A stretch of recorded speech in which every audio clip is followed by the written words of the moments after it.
Hello દોસ્તો, શું હાલચાલ છે? મજામાં છો? ઓકે દોસ્તો, તો આજે આપણે ધોરણ 9 વિષય ગણિતમાં આજે આપણે ભણીશું પ્રકરણ નંબર 1 સંખ્યા પદ્ધતિ.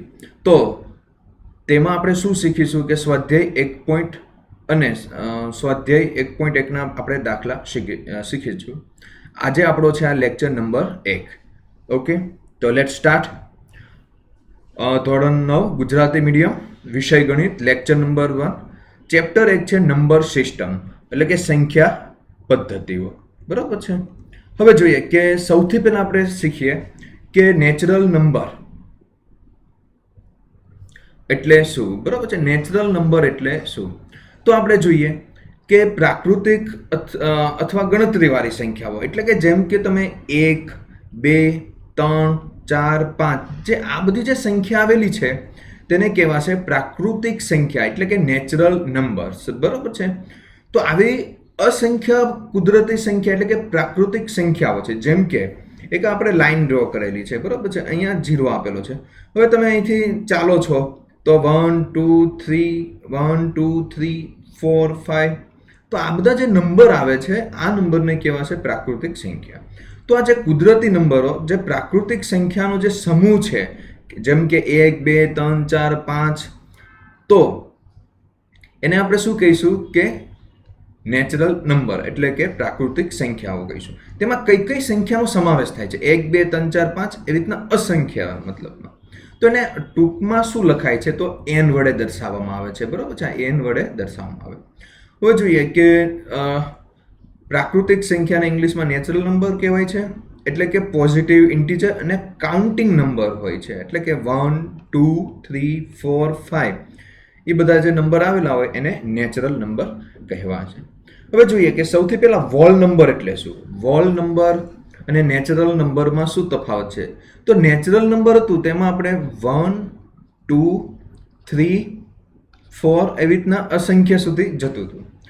તો જ્યારે પણ આ 1, 2, 3, 4 એટલે કે આ બધી સંખ્યા તમે જુઓ તો કેવી હોય છે કે ધન સંખ્યાઓ છે. ધન સંખ્યાઓ છે.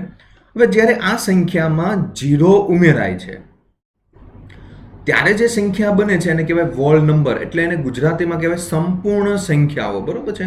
તો સંપૂર્ણ સંખ્યાઓ એટલે કે 0 સાથેની કુદરતી એટલે કે પ્રાકૃતિક સંખ્યા. પ્રાકૃતિક સંખ્યા તો ખરી પણ સાથે સાથે આપણે શું મૂકવાનું છે કે 0 મૂકવાનું છે. 0 પણ એમાં સમાવેશ કરવાનો છે. તો તે જે સંખ્યા બને છે એને આપણે કહેવાય નેચરલ નંબર એટલે કે વોલ નંબર. બરોબર છે.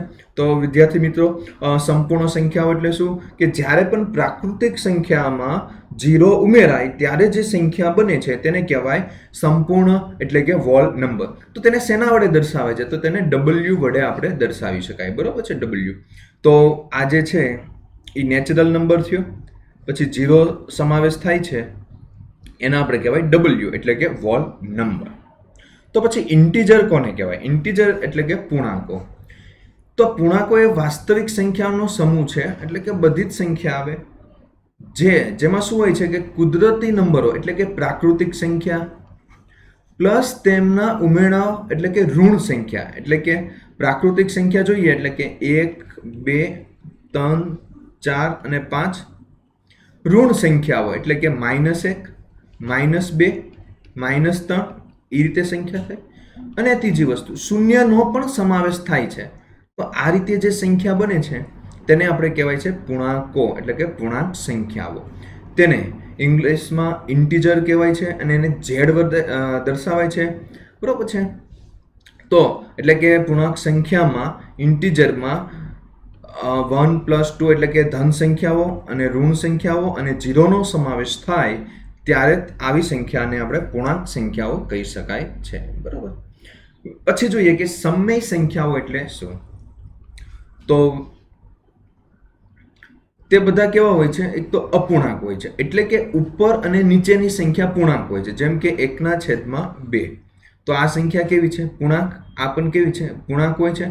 પણ એક વસ્તુ છે કે નીચેનો જે છેદ છે એ 0 હોઈ શકે નહીં. અંશ જે છે આ અંશ તે કોઈ પણ હોઈ શકે. એટલે કે આ જે P જે છે એ કોઈ પણ હોઈ શકે પણ જે છેદ છે એ ક્યારેય 0 થઈ શકે નહીં. ખાસ યાદ રાખજો.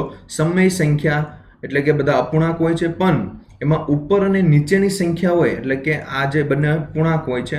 પણ આપણે જોયું કે પૂર્ણાંક સંખ્યામાં તો 0નો સમાવેશ થાય છે, પણ અહીંયા કોઈ પણ સંખ્યા અંશમાં તમે લખી શકો, પણ છેદમાં તમે 0 લખી શકો નહીં, બાકી બીજી કોઈ પણ સંખ્યા લખી શકો. જેમ કે બીજું એક્ઝામ્પલ લઈએ, -4/3. તો આ પણ પૂર્ણાંક સંખ્યા છે, 3 પણ છે પૂર્ણાંક સંખ્યા છે. બીજું 4/-3, આ પણ પૂર્ણાંક સંખ્યા છે, આ પણ પૂર્ણાંક સંખ્યા છે, બરોબર. તો કહેવાનો મતલબ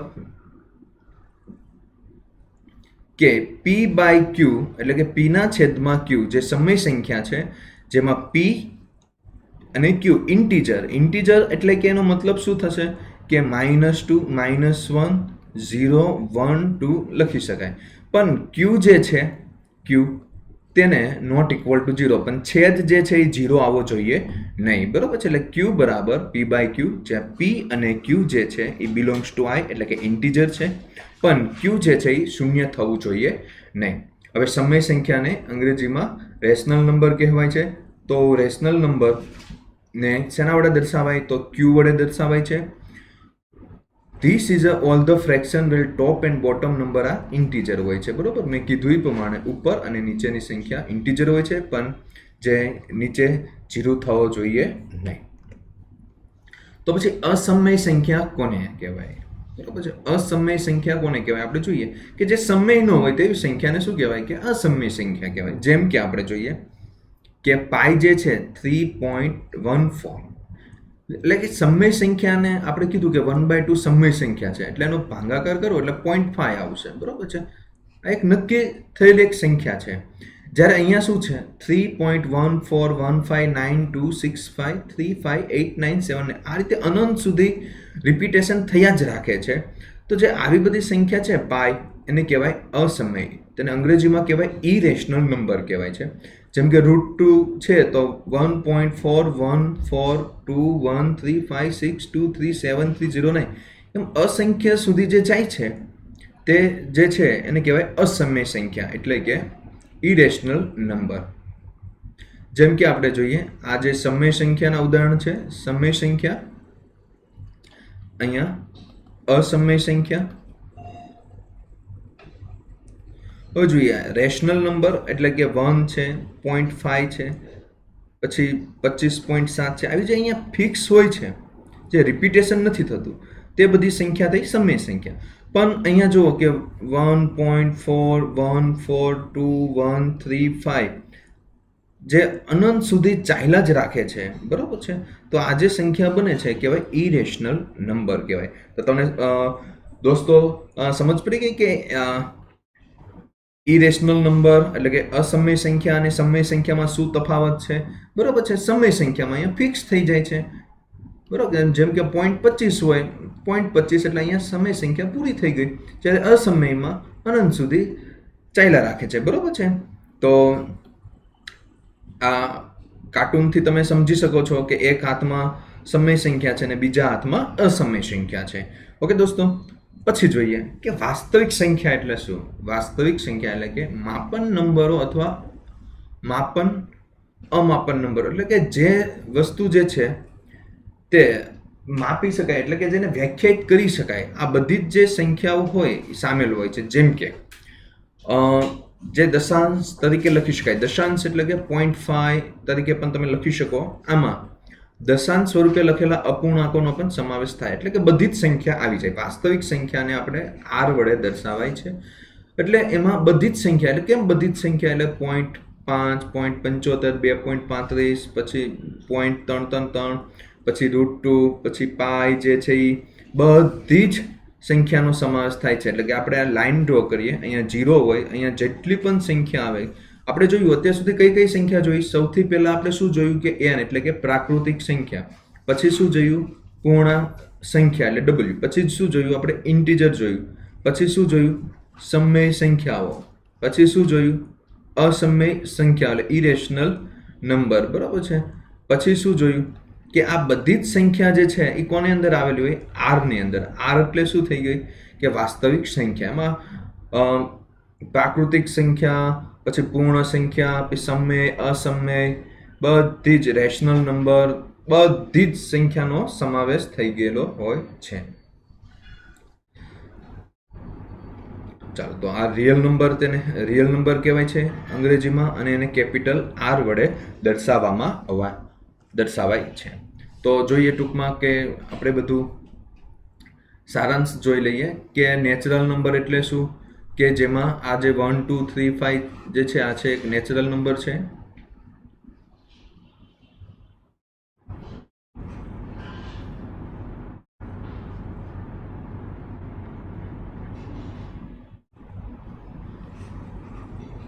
ઓકે, આ જે છે એ નેચરલ નંબર થઈ જશે. પછી આપણે જોઈએ કે વોલ નંબરમાં શું છે કે 0 1 2 3 5 નેચરલ નંબરમાં 0 ઉમેરાય એટલે વોલ નંબર થઈ ગયું, એટલે પૂર્ણ સંખ્યા. ઇન્ટીજર્સ એટલે કે પૂર્ણાંક સંખ્યામાં શું ફરક છે કે વોલ નંબરમાં માઇનસ સંખ્યા ઉમેરાય છે એટલે કે -1 -2 તે રેશનલ નંબર એટલે સમય સંખ્યામાં શું છે 1/2 3/4 7/2 આ ટાઈપની જે સંખ્યા છે એ રેશનલ નંબર એટલે કે ક્યુ થશે. ને રિયલ નંબર એટલે કે બધી જ સંખ્યા છે એનો સમાવેશ થાય છે, તેને કહેવાય રિયલ નંબર. ઓકે, તો આપણે ઉદાહરણ નંબર 1 જોઈએ. તો ઉદાહરણ નંબર 1 માં આપણને કીધેલું છે કે નીચેના વિધાનો સત્ય છે કે અસત્ય, કારણ સહિત ઉત્તર આપો. હવે જોઈએ કે દરેક પૂર્ણ સંખ્યા, શું આપેલું છે કે દરેક પૂર્ણ સંખ્યા એ પ્રાકૃતિક સંખ્યા છે. જોઈએ આપણે કે પૂર્ણ સંખ્યામાં 0 આવે, 0 આવે છે, તો પ્રાકૃતિક સંખ્યામાં શૂન્યનો સમાવેશ થાય છે? શૂન્ય નથી. તો કહી શકાય કે જે પૂર્ણ સંખ્યા એ પ્રાકૃતિક સંખ્યા નથી. બરોબર છે, તો આ વિધાન કેવું થશે? અસત્ય. શા માટે? કારણ કે પૂર્ણ સંખ્યામાં જે શૂન્ય આવેલું છે એ પ્રાકૃતિક સંખ્યામાં નથી, એટલા માટે પૂર્ણ સંખ્યા જે છે તેને પ્રાકૃતિક સંખ્યા કહી શકાય નહીં. બીજું, દરેક પૂર્ણાંક સંખ્યા એ સમય સંખ્યા છે. તો જોઈએ પૂર્ણાંક સંખ્યા કઈ આવશે? -2 -1 0 1 અને 2 આ પૂર્ણાંક સંખ્યા છે. સમય સંખ્યા કઈ આવશે? -3/4 છે, -1 છે, 0 છે, 1 છે, 1/3/2 છે, આ બધી સમય સંખ્યા. તો આપણે જોઈએ કે આમાંથી કોઈ પણ સંખ્યા લઈ લો, જેમ કે 4 લઈએ તો આ 4/1 એટલે કે સમય સંખ્યામાં આવેલી જ છે. તો ગમે તે 4 લઈ લો, 5 લઈ લો, તો 5/1 તે પણ સમય સંખ્યા છે. એટલે કહી શકાય કે દરેક પૂર્ણાંક સંખ્યા સમય સંખ્યા છે. તો આ વિધાન છે એ કયું છે? સત્ય. દરેક સમય સંખ્યા એટલે કે સમય સંખ્યા એ પૂર્ણાંક સંખ્યા છે. સમય સંખ્યામાં આપણે જોઈએ કે -2/3 -1 0 1 2 બધી સંખ્યા આવશે, જ્યારે પૂર્ણાંક સંખ્યામાં માઇનસ અને ધન સંખ્યાઓ માત્ર આવશે. તો તમે જુઓ કે સમય સંખ્યા જે છે, સમય સંખ્યામાં આપણે એમ લઈએ કે -2/3 એટલે કે 2/3 તે પૂર્ણાંક સંખ્યામાં આવેલું છે? નથી આવેલું. એટલા માટે કહી શકાય કે સમય સંખ્યા એ પૂર્ણાંક છે નહીં, એટલે કે આ વિધાન કેવું થયું? અસત્ય. આ પણ કેવું છે? અસત્ય. શા માટે આ બંને અસત્ય છે? બરોબર, તે આપણે જોયું. કારણ કે અહીંયા -2/3, બીજું ને 1/4 પણ આની અંદર આવતી નથી.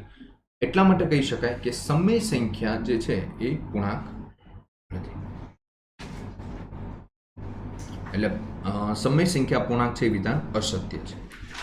1 અને 2 વચ્ચેની સમય સંખ્યાઓ મેળવો. તો સૌથી પહેલા કેટલી મેળવવાની છે સમય સંખ્યા? 5.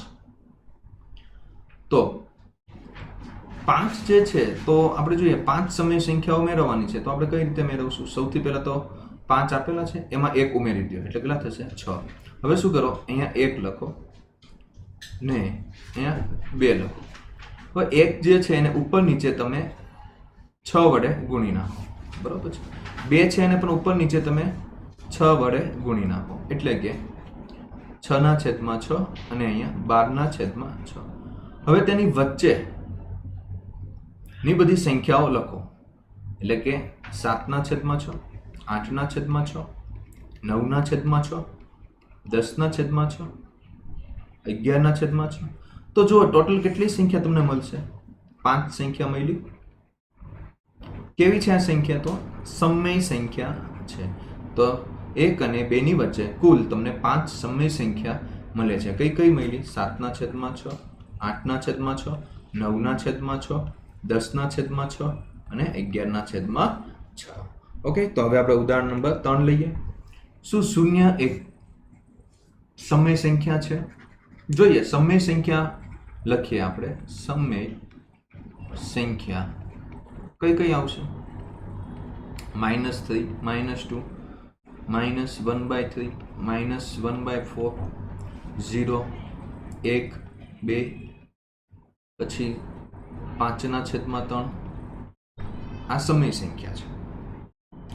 તો 0 એ સમય સંખ્યા છે? હા છે, બરોબર છે. એટલે કે હા, 0 એ સમય સંખ્યા છે. 0 એ સમય સંખ્યા છે.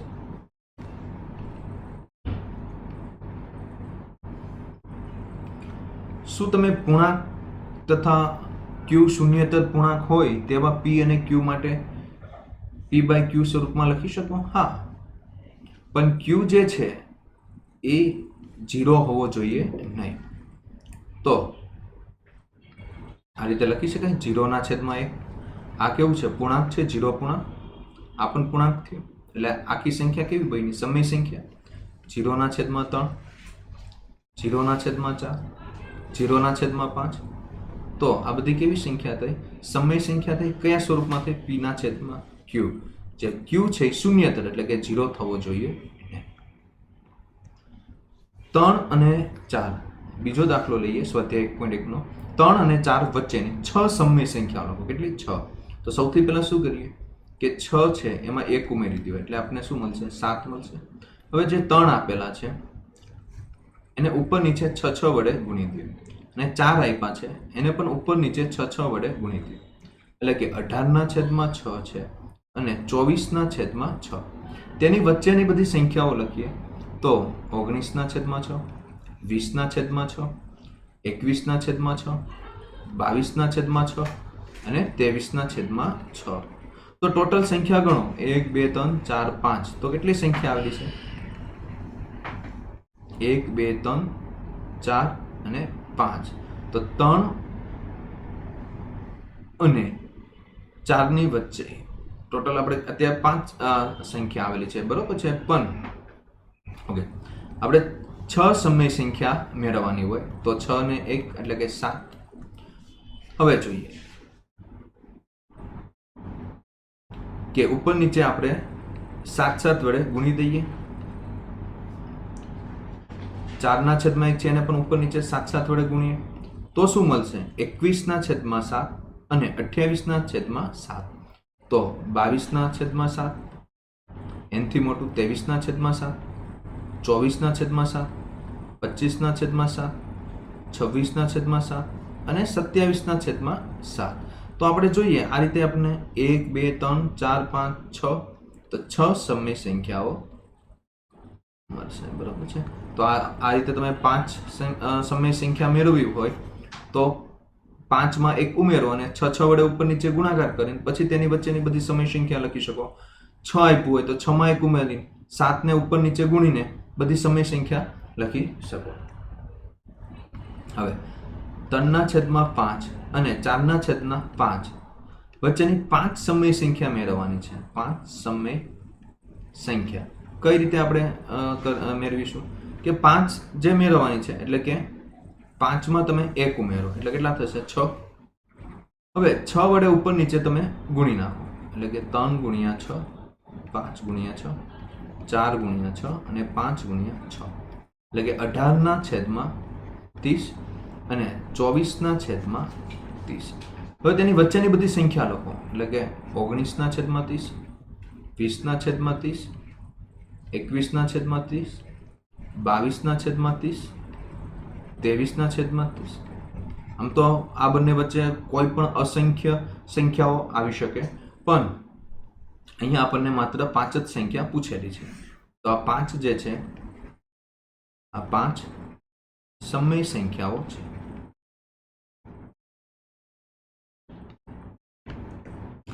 હવે જોઈએ કે નીચેના વિધાનો સત્ય છે કે અસત્ય. દરેક પ્રાકૃતિક સંખ્યા એટલે કે પ્રાકૃતિક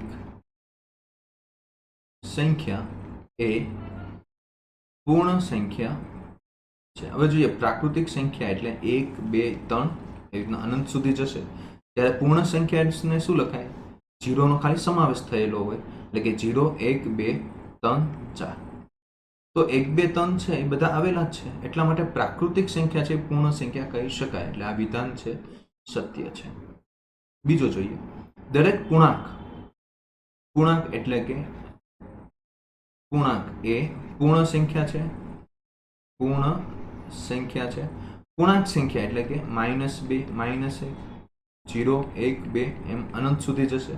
પૂર્ણ સંખ્યા એટલે કે 0 1 2 અનંત સુધી જશે.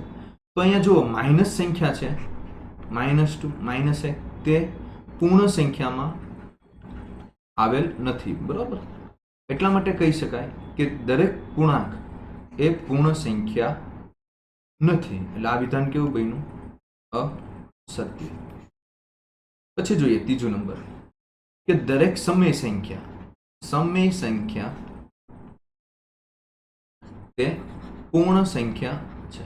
સમય સંખ્યા આપણે જોઈએ એટલે કે -2 -1/4 0 1/4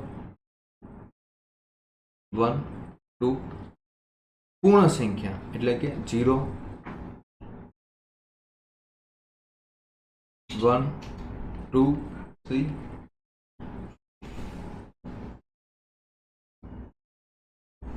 તો તમે જુઓ કે સમય સંખ્યા જે છે, એટલે કે આ સમય સંખ્યા એ પૂર્ણ સંખ્યા છે. એટલે કે -2 -1/4 જે છે તે પૂર્ણ સંખ્યાની અંદર આવેલી છે? નથી આવેલી, બરોબર છે. એટલે કહી શકાય કે સમય સંખ્યા જે છે, સમય સંખ્યા એ પૂર્ણ સંખ્યા નથી. તો આ વિધાન કેવું બનશે? અસત્ય બનશે, બરાબર છે. ઓકે દોસ્તો, ધન્યવાદ. ફરીથી આપણે નેક્સ્ટ લેક્ચરમાં મુલાકાત લઈશું.